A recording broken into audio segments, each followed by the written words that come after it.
You got the distribution call, you got the placement, you did everything right. And somewhere between the purchase order and the shelf, something went sideways. Your product isn't there, or it's there, but it's wrong. Or nobody can tell you either way. Every CPG brand hits this wall. Most of them hit it more than once. I'm Jordan Carter, founder and CEO of Eileen. Know Thy Shelf is a show for founders and CPG superstars who are done taking anyone's word for what's happening at the shelf. Real stories, real data, one question underneath all of it. Your product is listed as in stock. Is it though? Mara, I'm glad you're here. You built Inspiro Tequila with no distributor Rolodex, no family in the business, and no spirits background whatsoever. Just a conviction that someone needed to make a cleaner tequila for consumers in the industry that everyone kept overlooking. Your attorney background, corporate strategy at McDonald's, and then you decide to start a tequila company. It's definitely not a linear path, but I'd love to go back to that moment when you decided that this was the path forward. Yes, thanks for having me. And then when you made that intro, obviously having no background in the industry and no connections, I think the next step should have been like, that seems crazy. So it was definitely not a linear path. So many years ago, I started out my career. Actually, first I got my accounting degree, got my CPA, and then went straight to law school. Started my career in a big law firm, practicing law for many years, and then decided to move to the business side. So transitioned and went to the corporate strategy group at McDonald's Corporation. It's really the first time that kind of like it sparked my entrepreneurial spirit. We were studying consumer trends and insights. And I started contemplating actually opening ice cream franchise. Chicago, not the best locale for that. So I gave up on that one. But it was all of a sudden where I started thinking about ideas and maybe starting my own company. I never thought that way before. I was like heads down, work my way into, becoming a partner or up the corporate ladder. No, nothing goes according to plan. I became pregnant with my oldest, who are great, but they're twins, and ended up on emergency bed rest, and then had preemie twins. So I made the very difficult decision. Fortunately, I had that option, but I left my corporate career. Nothing I ever foresaw, but I thought they needed my attention, and so I ate home. Had another child 9.5 years later. So next thing you know, I find myself out of the traditional workforce, but just working for the most difficult three bosses ever for over 16 years. But always knew I wanted to start my own company. And I knew it was going to be in consumer products. I knew it was going to be a food or beverage brand. I'm a super consumer, much to my family's chagrin. I taste test like everything. In fact, everything you've seen on Shark Tank's in my pantry. And I just love the category. I love the better for you category. So when I was thinking about ideas, the reason it became tequila, without having any of those industry connections or being in the spirits world was kind of pretty simple. I'd been a tequila drinker for years, discovered everything I was drinking contained undisclosed additives. I thought I was drinking something like, I guess, better for you as far as an adult beverage. I live like a healthier lifestyle and had no idea that they're allowed to add, sweeteners, aspartame, coloring, glycerin to tequilas, and that most of the brands do. So I wanted something additive free, but I also wanted to appeal to consumers like me. So I also recognized all these women kept telling me they're tequila drinkers. Kind of had transitioned maybe from that like vodka soda to tequila soda. It just was becoming more on trend. And I was thinking, well, if all these women drink tequila, why do brands not focus on this consumer? And she is a very, very significant consumer. She makes well over the majority of the purchasing decisions in retail. And actually, about 50% of tequila consumers are female. So I just thought there was a miss there with the brands don't talk to her directly. And I thought, okay, can we create something that is additive free, but really approachable? I've been used to these sweeter taste profiles. So I didn't want anything that tasted like birthday cake. But can we get some sweeter notes, make it additive free? Can we speak to this consumer? Can we do it authentically by building an all women team? So we're distilled, owned, and led by all women. That's amazing. And so with the let's say product side of it, what I'm really interested by, what are some of the more prevalent additives in mass tequilas? And obviously, how do you not have to use them and still deliver a great product at a good price? Yes. And that's a great question because we say additive free so often. And that's kind of like being talked about a lot in the industry, but people don't really know what those additives are. For me, the most significant one was that you can add sweeteners, including artificial sweeteners. And so even though it can only be, without putting on the label, up to 1% additives, they're using industrial strength sweeteners. So, like really concentrated sweeteners. So, it actually does very much impact the taste. And why would you use these things? Sweeteners or glycerin to get a certain mouthfeel, coloring for age expression. So it looks maybe like it's more aged than it really is. I mean, you do it in order to kind of mass produce, right? So if you want to produce things much more quickly, if you maybe want to use young agave that's not fully mature, so it has the sugar content that you need to get those sweeter notes naturally, really it's kind of to take a lot of shortcuts and rush the process. And, we're a craft tequila, so we take a lot of time, but it's not the most efficient process. Like it takes a lot of agave, a lot of mature agave. It's expensive. It takes a lot of labor. It's labor intensive and a lot of time to make like really great quality tequila without using any additives. And so you started this with the idea of making a great product, additive free for women, but you don't necessarily have the background in the three-tier distribution system, tied house rules, all the fun stuff you learn about while you're building a brand in this space. How did you really get that first step going for you when it was time to say, I want to start this tequila, but then it was really, how do I start this business? What did that look like for you? Yes, as you are well aware, it is a very complex regulatory system. We have the federal regulatory system, three-tier distribution, plus every state operates like its own independent country. Well, here's one area where I think, even though I didn't practice liquor law at all, I do have a legal background. So, kind of navigating this and doing the due diligence and research wasn't as daunting as maybe it would have been for a founder coming, totally from outside the industry. And I say that's just how I approach everything. I just did a ton of research. I went in thinking I just need to learn as much as possible. So everything from production and history of tequila making to the regulatory system, I mean, to marketing, to freight terms. I mean, everything was brand new. And so everything's out there. I think that's like the thing, you know, we're in a time where all the information is very accessible, but there's no easy button. You have to be willing to do the hard work. And I thought it was very important that I personally understand all of those things myself. Like, yes, then you could have attorneys who can help you navigate, or I have someone who helps file things for compliance. But I thought initially it was really important for me to have a very good understanding of how everything works. Absolutely. And you established a relationship with the master distiller in Jalisco, and you're ready to start producing product and get it into the country, into the state. How did that look for you? Because obviously you're probably not tied into a lot of the distillers. Was it just tracking down people? Was it sample? Was it a long process? And then what did it look like bringing that first shipment into the US? So just in case I, didn't make it difficult enough that I want to start a company in beverage and yet adult, beverage, an alcohol brand, I'm like, let's make sure it's also manufactured in a foreign country because like that adds the next level complexity. So yeah, first I knew I wanted a female master distiller to bring this to life. I read a book about all the women in tequila. It is a very small book. So like my options were not like enormous. So I was able to narrow that down pretty quickly. I really wanted Anna Maria Romero Mina. She had a sommelier background. She developed the aroma wheel used in tequila. She identified 600 aromas where they come from the production process. Thought that was especially essential for like our particular target consumer, getting the nose on it right. And I just loved her approach after reading about her. And then I found people in Mexico. So this all was going on during COVID because I had the impeccable timing of founding this in February 2020. So I couldn't get to Mexico for a very long time. Really, what was essential is I took every single introduction. Someone introduced me to people who had started a tequila brand, another tequila brand that's based out of Illinois.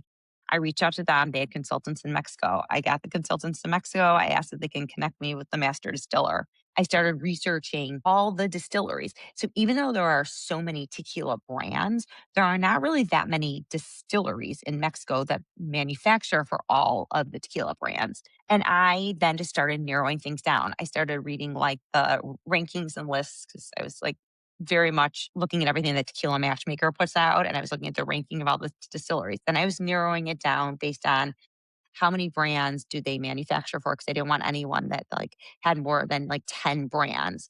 Who would let me bring my own master distiller in? That like really narrowed down that field because I wanted to bring my own chef into someone else's kitchen. So that is kind of how I approached that and then fortuitously, someone who's on my advisory board used to be the CEO of Madhava Agave, and the producer of all of Madhava Agave was opening an artisanal distillery to start using because they owned hectares and hectares of agave fields to start producing tequila. So I had made that connection, and then I toured others virtually, and I ended up going with the first one. But I mean, again, I think it was just researching, looking at reviews. I did like a tour. I was like looking like, show me the floor, everything. Like I want to make sure it was like, tidy Right. and clean because I'm a like neat freak. And I also want to make sure that like it would be a group that operationally would work well too, like had systems in place, things like that. It's hard to not be local. Like I'm always jealous of all these founders who like have their, co-mans or like, within like an hour of them or something and they could be there all the time. So I knew I had to find like a group that I could like work with remotely. And did you, when you began distributing or bringing it into the country, did you establish a distributor relationship locally and do you still work with them? Or what was that initial kind of like, you get it actually to you and then to the first customer? Yes. And so, well, first, I had to do this whole like import and everything and find like warehousing. I mean, I never knew that I would understand what LTLs and FTLs and ocean carriers and all of that, everything from bottle manufacturers and glass. So, more than I ever anticipated I would understand about freight terminology. But then so when we first brought it in, we used initially, just because we launched initially just on e-commerce because everything was like a little chaotic and we just brought our first shipment in. It was like end of September. I wouldn't even call that our real launch. I would say our real launch was May of 2022 when we launched in my home state of Illinois. So initially we brought in like a pass through entity, one of these pass throughs that help you, but I actually ended that relationship fairly early on because I was actually doing everything. I also have an accounting background, so I would get bids on everything and see what my quotes are, my warehousing and freight quotes. And I thought I could do it less expensively myself. So even though it's just a lot more work, but so that was the initial one. And then we were very fortunate to basically I don't even remember exactly how it happened, but we were so fortunate to get the like best distributor in Illinois, and we're Breakthrough Beverage here, and they are, this is their home base. I was just lucky that I got connected to the head of Spears there, and he just liked the brand. He really took a chance on us, which I'm so appreciative of. I think it's also that timing is probably a little different than this timing. If I was trying to do the same thing, because what's been happening in the wholesaler tier.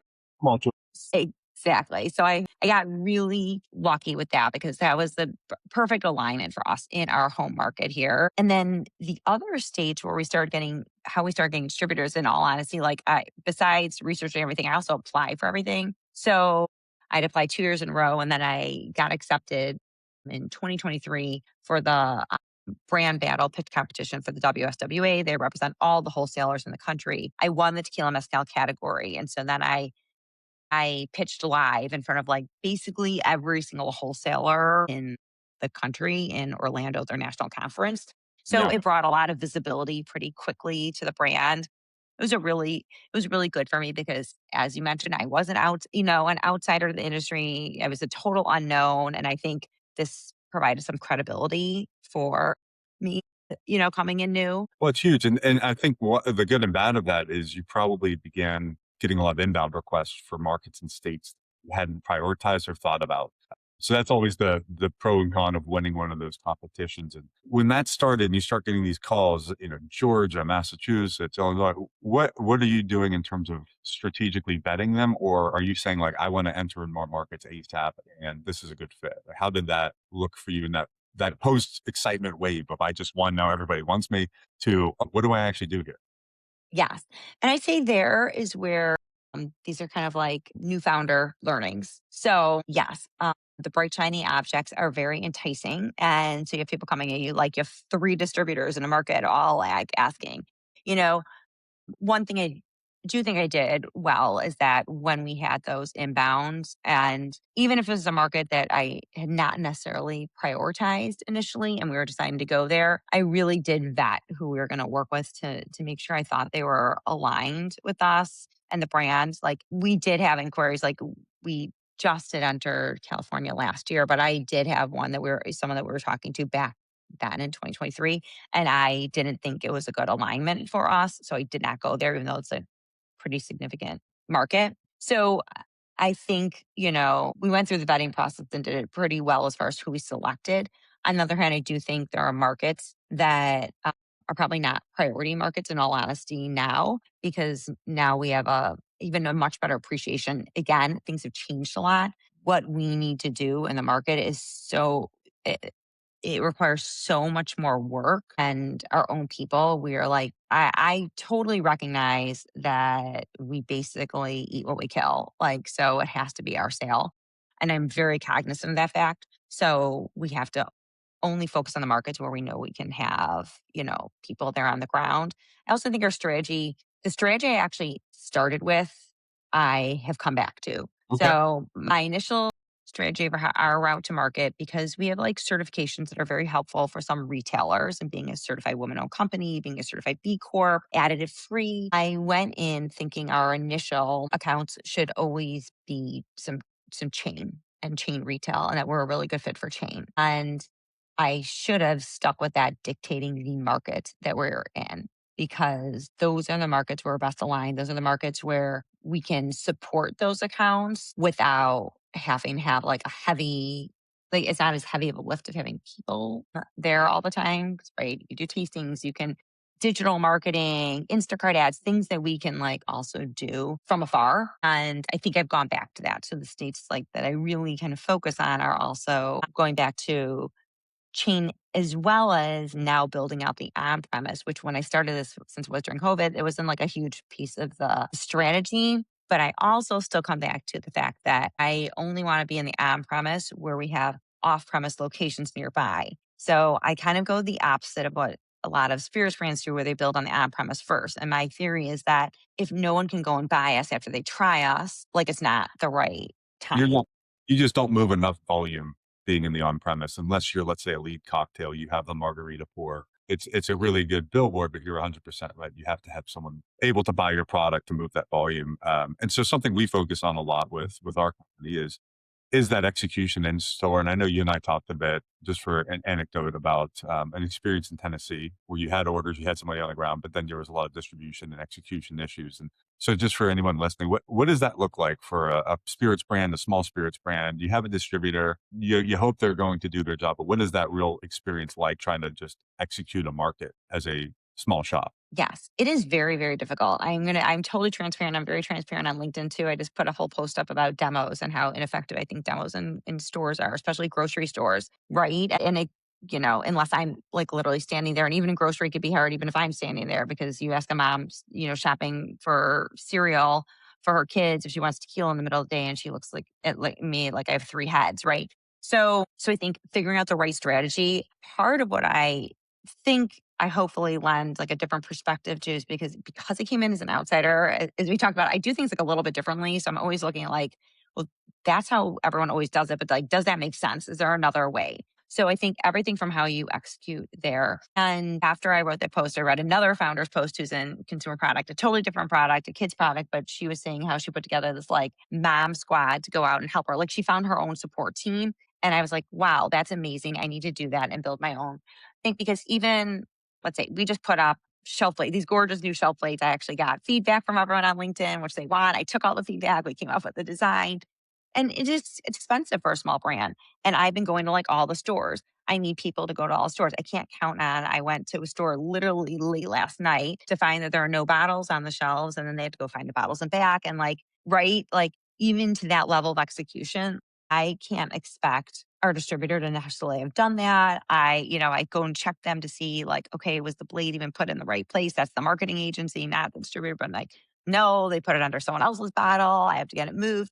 So even those things, when you're like really trying to execute on like a Right. strategy, it still requires like so much follow up and work. So I think the biggest, my biggest takeaway there is like, how can you build like a just this like support group to go out? How can I like find, I came in as a mom who had been out of the workforce for a long time. How can I find a bunch of moms who maybe, don't have a ton of time on their hands, but they have a few hours a week to like help out and do things, and they would be the most motivated and excited about the brand, things like that. So I'm trying to right now to figure out how we can like really cost efficiently build our own little army of people, but people who are really like have to care. And that was like part of my post about the demo, was not like ripping on demo agencies, but like they go out there and they don't have like a passion about it, or like really care about, it's going to be hard to have the same kind of passion I do going out, but to really be excited about it and talk about it. Like And I think you miss that kind of, if you miss that energy and excitement, it's hard to get people like to be really, do things very effectively for you. For sure. And I think the thing we always keep in mind, at least from my brand days, when I was building the last company, was nobody really cares about your brand like you. Your team, the retailers care about the category P&L. Your distributor cares about the overall P&L, velocity, incentives, hitting target. But you're the one that pays the price if things are executed well. Like you paid for the marketing plates, you paid for the product and inventory, the promotions, the distribution. But if you can't physically have a way of executing and monitoring, I think that's where you see a lot of brands just run into that wall of, I've done everything I can, but it's still not there. And the person that loses out is the brand. You're the one that has to sit there and go, why isn't it selling better? The distributor just goes, well, bring another tequila in. I can give another fake so and so. So I think that's where brands as they grow really have to own that distribution and execution element, because you're not going to be able to sue your distributor for not filling up out of stocks fast enough. They just don't care. And you would have to be able to say, like, I will monitor this, manage it to ensure velocity and execution. Which is why I think focus is so necessary, right? So focusing on a number of states, like us being like really focused on certain states that we could do it, focusing on the accounts, like opening in one chain. And even when we're in a chain, which accounts are the right fit?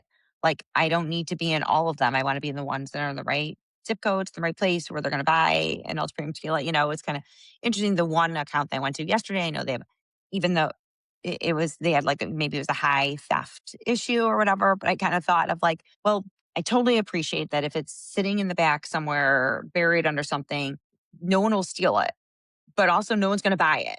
The tough purchase. Because Absolutely.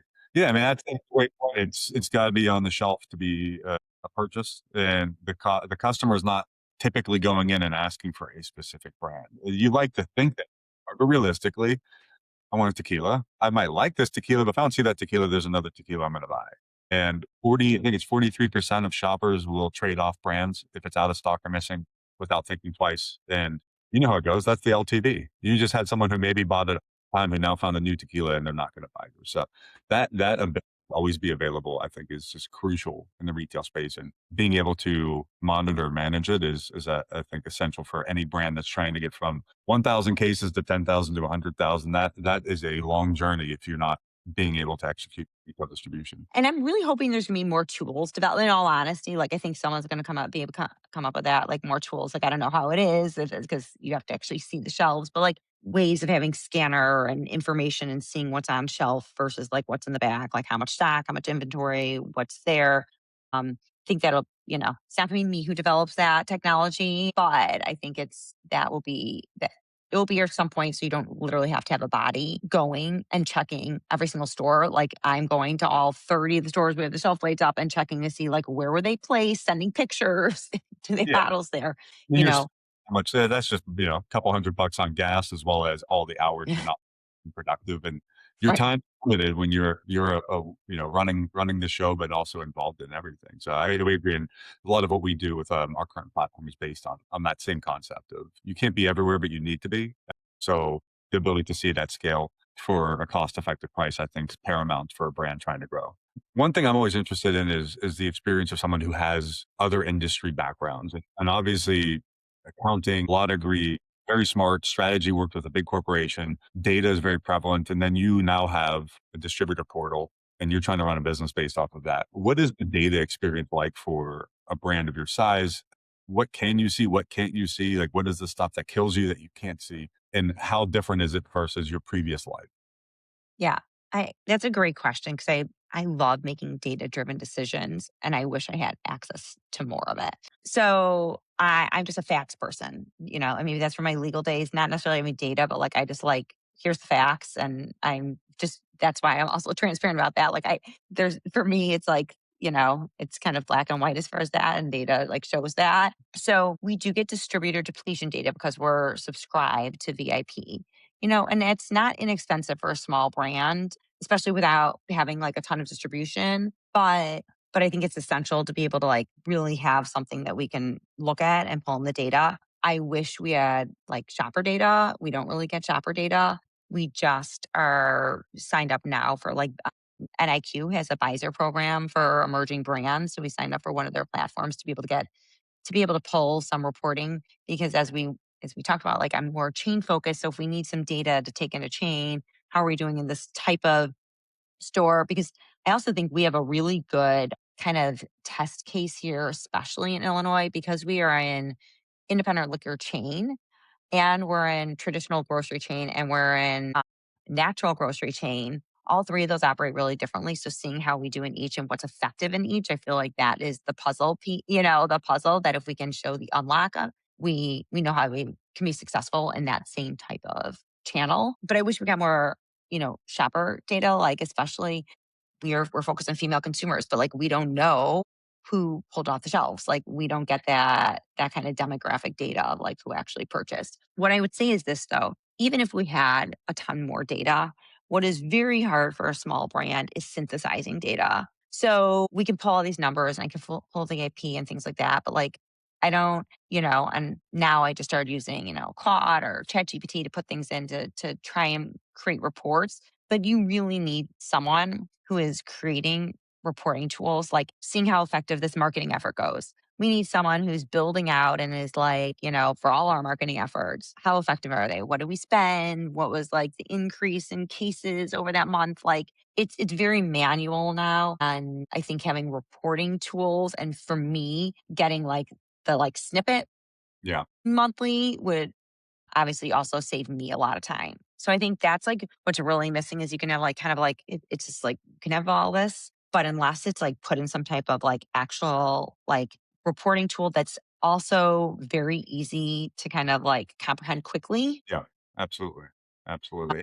it's just numbers if you don't have that. And I guess the other part of that is how latent is the data for like, so a VIP depletion data, is that updated daily? And then if the NIQ, is that daily, weekly, monthly? Like what is the time that you're seeing in those data sources? Yeah.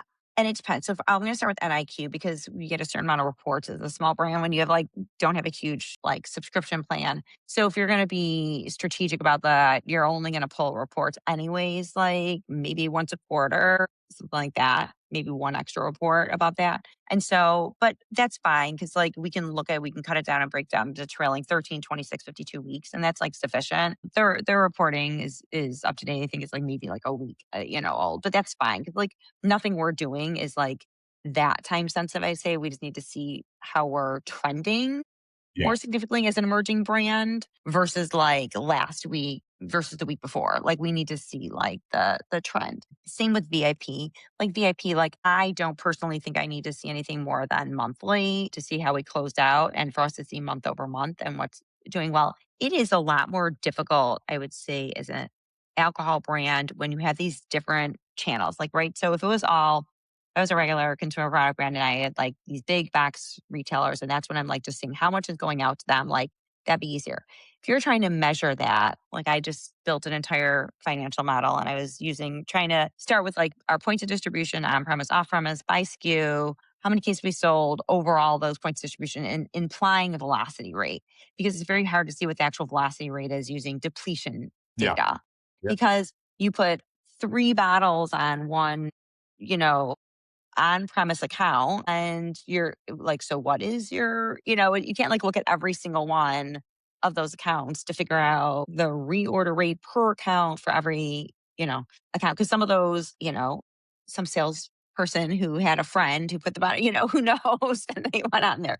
Is it the So it's, bottle? it's, You know how it goes. Sometimes the bottle doesn't make it out to the shelf. Sometimes it doesn't ever get to sit. The retailer or bartender just happens to miss it and it's gone, and you never really see a reorder. You don't see depletions, and in your mind, you're like, I've got 1,500 points of distribution, and then you go, maybe it's more like 1,200, but we don't know because there's really that clear visibility. that's where I think alcohol is like a little more nuanced. So what we do is I just focus on like, okay, here are our main accounts, here are our main chains, main independent accounts, and here are the accounts, right? Why do we care generally only about menu placements, right?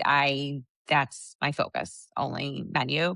So then those are the accounts I look at. Those we can track. Okay, how often are they, so we're going to track more closely our velocity accounts and Yeah. look at that because I think it's a little hard because it does. It ends up random. I don't even know sometimes someone like calls me like they got in a random one-off liquor store that I had no idea that it shipped to, right? Like there's a big gap and like if it'd be different if it's me sending it for my own 3PL, but I have like this tier in between. Yeah, all these markets and all these reps, and there's a lot to manage from you to the shelf when you're in the liquor industry, and that's always a big pain point for brands. So one question I love to end all of these conversations with is kind of going back to the beginning for you. If you're speaking to Mara or to somebody interested in starting a brand, it doesn't have to be in the liquor space, but let's say they want to come to you and say, "Hey, I have this idea for a new rum." Before they sign with their first distributor, what is something you wish you knew now that you did not know at that time? That's a great question. I would say, I mean, I come from a legal background, so I usually plan for this, but sometimes I still have made this mistake of like always plan for the worst case scenario.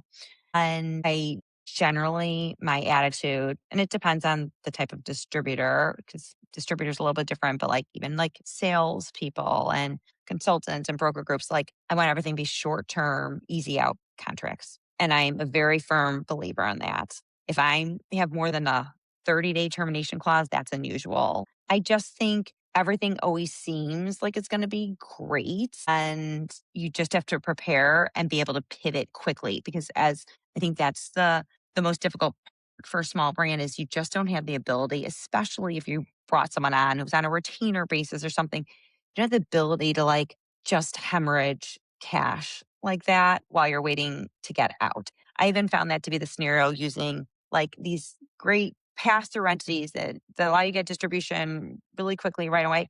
But like read the fine print because those termination clauses are really long and you're paying for that for a long period of time. So I'm that's kind of my legal slash also personal, advice is that I just think, you know what, I'm a very loyal person. So as soon as you prove yourself to me that like you deliver on whatever you're gonna do, great. I've been with the same people, I've been the same social media team. My head of sales has been my first employee. Like I love nothing more than to not have to make any changes, Yeah, but I feel like the ability to pivot quickly and make a change is really essential and also to actually, you know, execute on it and do it. So if you see that something's not working, I kind of live by the Maya Angelou motto of if someone shows you who they are, believe them the first time, like things don't usually change. absolutely.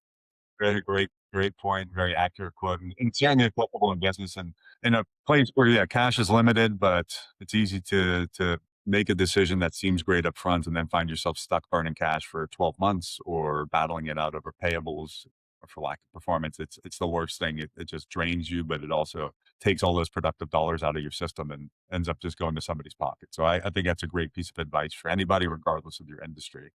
Mara, I really appreciate you joining us and really telling us about the true story of building a brand and what it's like, the pros and cons, the good and bad. I'm just incredibly impressed with what you've built, and I hope everyone has a chance to try your tequila, and it just continues to expand across the country. So I wish you the best of luck, and everyone, please check out the brand. And if you see it, we'd love to hear your thoughts. But for us today, that's a wrap. If anything we talked about sounds familiar, flat velocity, haven't seen a shelf in weeks, seeing distributors push product out, but you're not seeing any reorders, come visit us at shopwitheileen.com. We'll give you a free demo to check all the stores you need to see for $10 or less per location. And as always, thank you for your time and know thy shelf.